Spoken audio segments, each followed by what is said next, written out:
Hello and welcome. I am Abdullah Al-Numan, lecturer, Department of English, Oxford City College.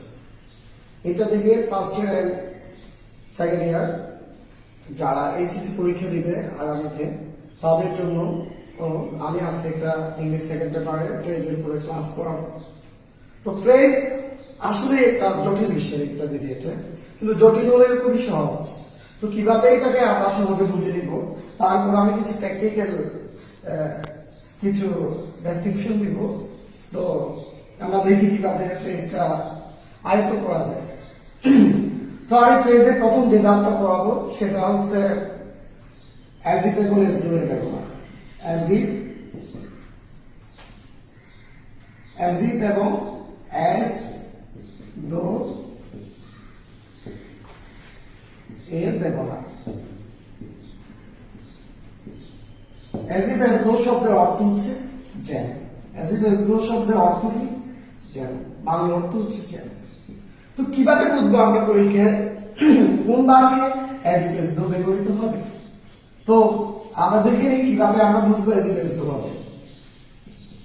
পরীক্ষার প্রশ্নে যদি দুইটা clause দেওয়া থাকে এবং দুইটা ক্লজের মধ্যখানে যদি ফিল ইন দ্য ব্ল্যাঙ্ক দেওয়ার পরে আমরা টেন্স নির্ণয় করি কিভাবে? আমরা যদি দেখি এখানে প্রেজেন্ট ইনডেফিনিট টেন্স আছে এবং এই পাশে ফার্স্ট ইনডেফিনিট টেন্স আছে। ফার্স্ট ইনডেফিনিট টেন্স রয়েছে। তো প্রেজেন্ট ইনডেফিনিট কিভাবে গঠিত হয়? প্রেজেন্ট ইনডেফিনিট এর গঠনটা হচ্ছে সাবজেক্ট, সাবজেক্টের পরে ভার্বের বেস অথবা অবজেক্ট, বেস এবং অবজেক্ট।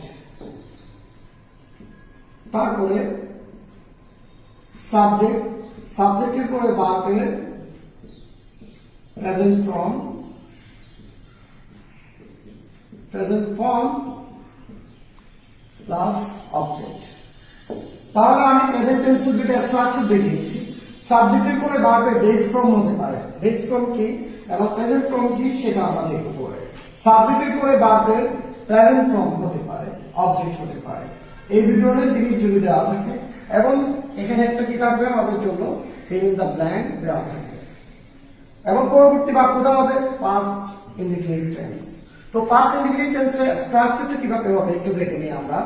সাবজেক্টের পরে ভার্বের ফার্স্ট ফর্ম, ভার্বের ফার্স্ট ফর্ম প্লাস অবজেক্ট।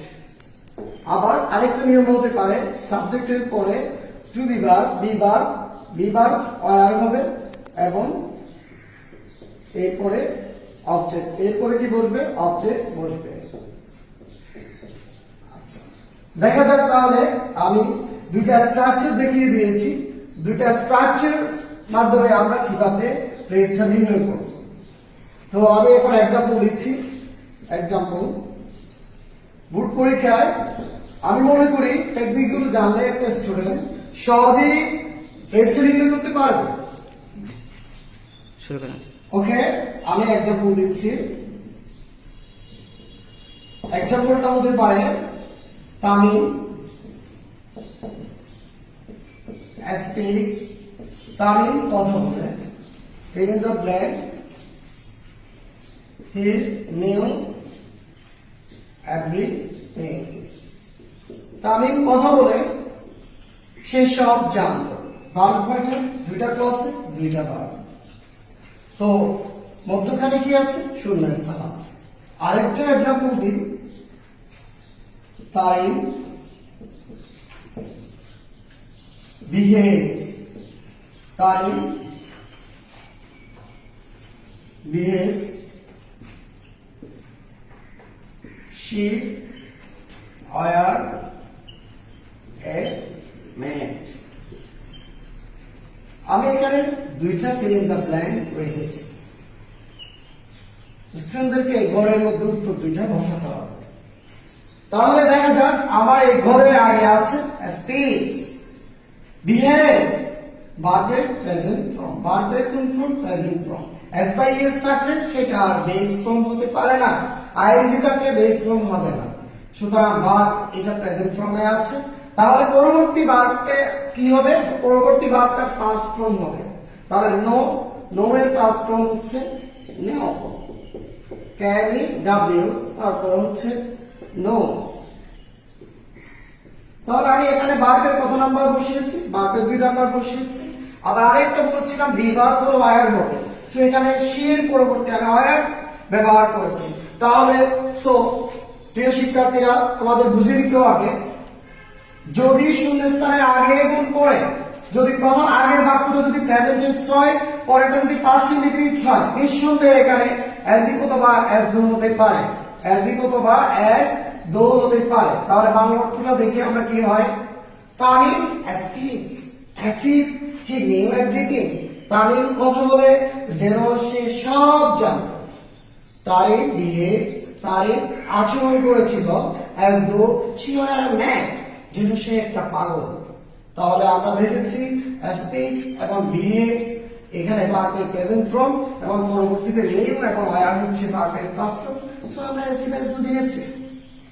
ওকে, एग्जांपल আমরা এটা ভার্বের বেস ফর্মের एग्जांपल দেখে নিই।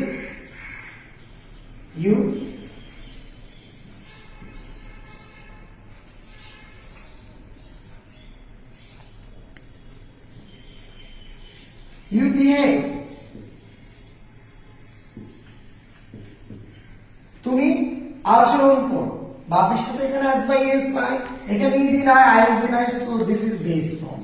তাহলে প্রেজেন্ট ফর্মে এস বাই এস থাকতে পারে, আইএনজি থাকতে পারে, কিন্তু আসলে এখানে আমরা বেস ফর্মে কোনো কিছু ব্যবহার করতে পারি না।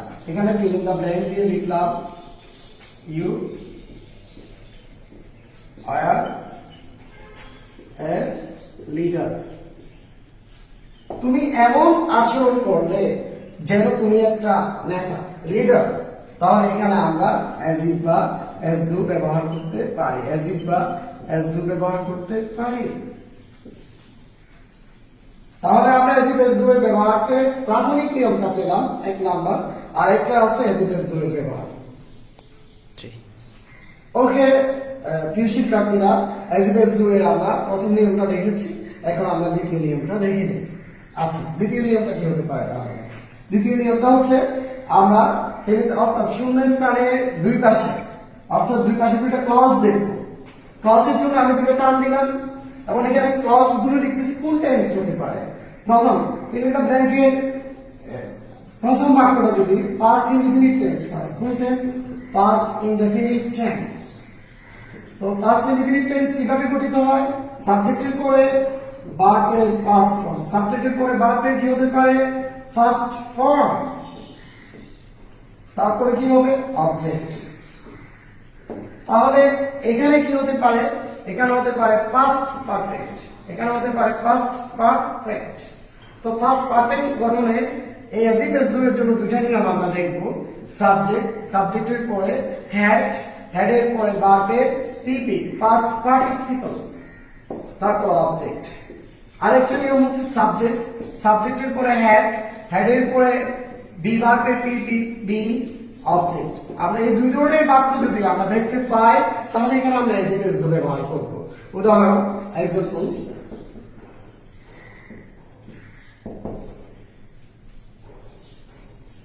করিম